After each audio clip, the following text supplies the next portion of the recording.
उत्तर प्रदेश में कोई सड़क पे नमाज भी नहीं पढ़ता।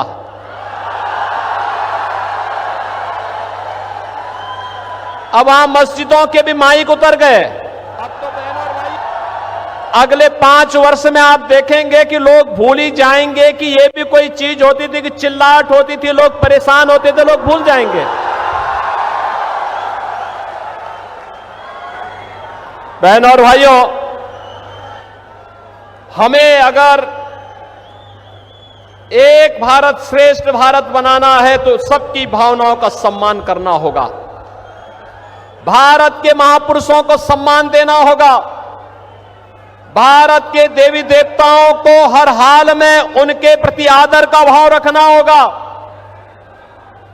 हर बेटी को पूरी सुरक्षा देना होगा, हर व्यापारी को संरक्षण देना होगा, हर युवा के हाथ को रोजगार देना होगा, हर चेहरे पर खुशहाली लाना होगा।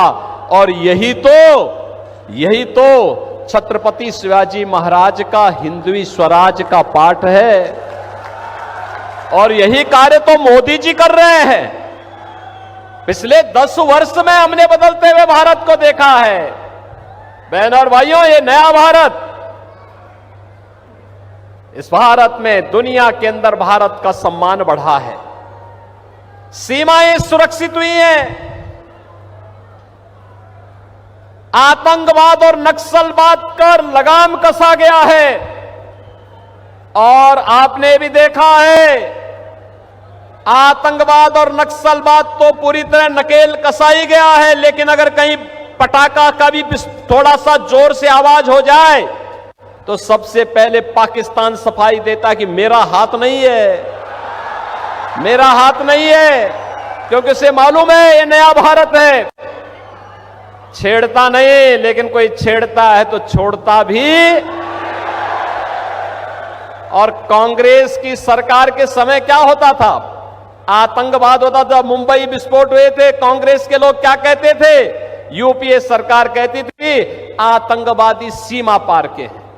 अरे सीमा पार के हैं तो आपकी मिसाइल कब के लिए है? जैसे मोदी जी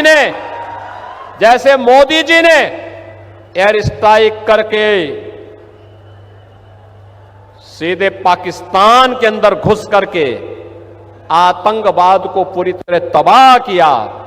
और अब तो आपने देखा होगा, ब्रिटेन के एक बड़े समाचार पत्र ने यह लिखा कि पाकिस्तान के अंदर पिछले 3 वर्ष के अंदर जितने बड़े दुर्दांत आतंकवादी थे वे एक एक करके मारे गए।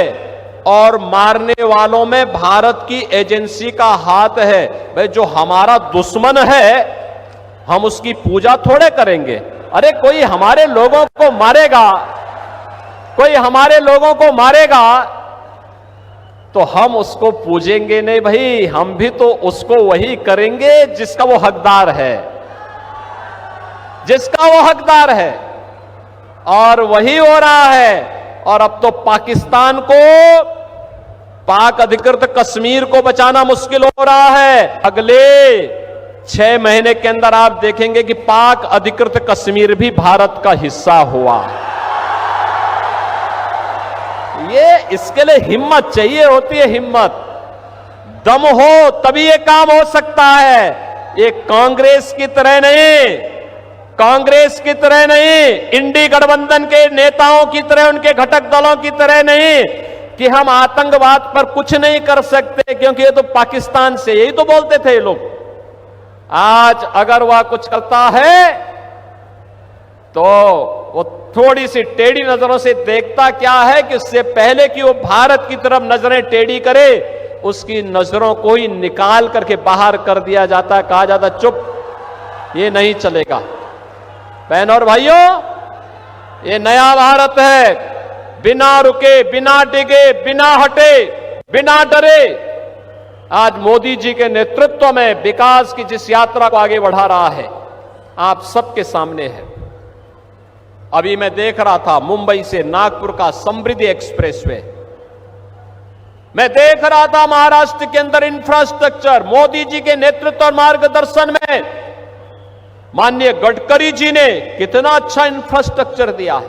हाईवे का, रेलवे का कितना अच्छा इंफ्रास्ट्रक्चर हुआ है।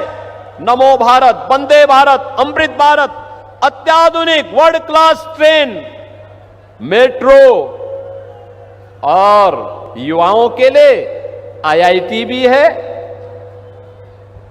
आईएम भी है, triple IT, NIT, world class university, AIIMS, दोनों कार्य एक साथ हो रहे हैं। लोगों को अच्छी स्वास्थ्य सुविधा भी मिल रही है और एजुकेशन के बेहतरीन संस्थान भी आज प्राप्त हो रहे हैं। हर घर नल भी है और नल पर जल भी है। बहनों और भाइयों, आप सोचो, कांग्रेस इंडी गठबंधन जो आज बना है, इनके समय में गरीब भूख से मरता था। आज मोदी जी 25 करोड़ यानी 80 करोड़ लोगों को फ्री में राशन दे रहे हैं। 80 करोड़ लोगों को फ्री में राशन। और यही नहीं, जो लोग पाकिस्तान का राग अलापते हैं, इनसे बोलो कि जितनी पाकिस्तान की आबादी है उससे ज्यादा लोगों को मोदी जी ने 10 वर्ष में गरीबी रेखा से उभार करके खुशहाल जीवन जीने के लिए आगे बढ़ाया है। मात्र 23 करोड़ एक कमबख्त पाकिस्तान, आप सोचो कहां पहुंचा दिया इन्होंने पाकिस्तान को। अरे हिंदुस्तान में रहता तो भूखों नहीं मरता, उनको भी फ्री में राशन मिलता। लेकिन आज गली मोहल्लों में कुछ जीव लड़ते हैं ना एक रोटी के टुकड़े के लिए, यही पाकिस्तान में 1 किलो आटा के लिए छीना झपटी होती है। आंदोलन चल रहे हैं, धरना प्रदर्शन चल रहे हैं, बड़े बड़े अभियान चल रहे हैं, आगजनी हो रही है, तोड़फोड़ हो रही है, क्योंकि खाने के लिए कुछ भी नहीं है पाकिस्तान में। तो जो पाकिस्तान का राग अलापते हैं, इनसे बोलो कि जाओ पाकिस्तान में जाके भीख का कटोरा लेकर के भीख मांगो, हिंदुस्तान पे बोझा क्यों बने हुए हो। जाओ ना वहीं पे, जाओ वहां पे पाकिस्तान के पास जाकर के वहीं रहो, क्यों हिंदुस्तान पे बोझा बने हुए हो। हिंदुस्तान के इस बोझे को दूर करने की आवश्यकता है। बहनों और भाइयों, 60 करोड़ लोग आयुष्मान भारत में 5 लाख रुपए की स्वास्थ्य बीमा प्रतिवर्ष प्राप्त कर रहे हैं और गरीब का जनधन अकाउंट खुल गया है। 12 करोड़ घरों के लिए शौचालय बन गए हैं। 4 करोड़ गरीबों के मकान बन गए हैं। और मोदी जी ने कहा है कि 70 वर्ष से ऊपर का हर सीनियर सिटीजन चुनाव के बाद प्रतिवर्ष 5 लाख रुपए की स्वास्थ्य बीमा का, आयुष्मान भारत की सुविधा का लाभ प्राप्त करेगा। अब तो बहनों और भाइयों, उत्तर प्रदेश में कोई सड़क पे नमाज भी नहीं पढ़ता।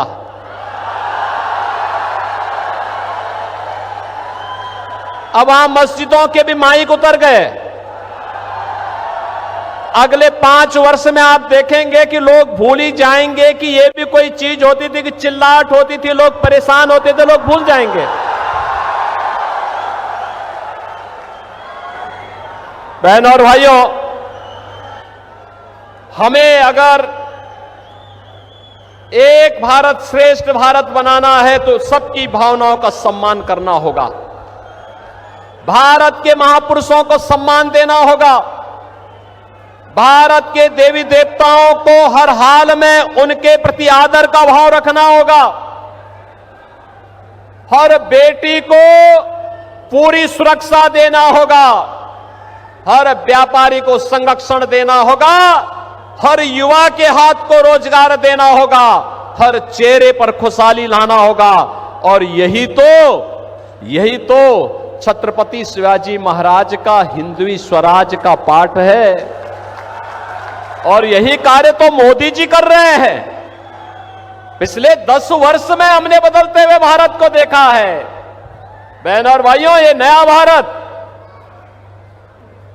इस भारत में दुनिया के अंदर भारत का सम्मान बढ़ा है।